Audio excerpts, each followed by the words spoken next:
ಮನುಷ್ಯನ ಪಾಪ, ಈ ಲೋಕದ ಪಾಪ, ಈ ಲೋಕದಲ್ಲಿರುವಂಥ ಶಾಪ ಆತನು ಹೊತ್ತುಕೊಂಡು ತನ್ನ ಪರಿಶುದ್ಧವಾದ ರಕ್ತವನ್ನು ಆತನು ಕೊಟ್ಟಿದ್ದಾನೆ.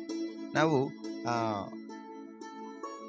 ಕೈಲಾಸ ಮಹರ್ಷಿ ಅವರ ಬುಕ್ಸಲ್ಲಿ ಓದುವಾಗ ಅಲ್ಲಿ ಯೋಹಾನನ ಆತ್ಮವನ್ನು ಈ ಕೈಲಾಸ ಮಹರ್ಷಿ ಅವರ ಆತ್ಮ ಸಂಧಿಸಿದಾಗ ಅಲ್ಲಿ ಅವರು ಕೆಲವು ಸಂದರ್ಶಗಳನ್ನು ಬರೀತಾರೆ.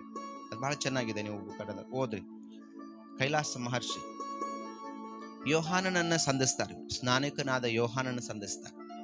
ಸ್ನಾನಿಕನಾದ ಯೋಹಾನನ ಆತ್ಮವನ್ನು ಸಂಧಿಸಿದಾಗ ಅವ್ರು ಹೇಳ್ತಾರೆ, ನನ್ನನ್ನು ಸ್ವಾಮಿ ತನಗಿಂತ ಮುಂಚೆನೆ ನನ್ನನ್ನು ಭೂಮಿಗೆ ಕಳಿಸ್ಕೊಟ್ರು.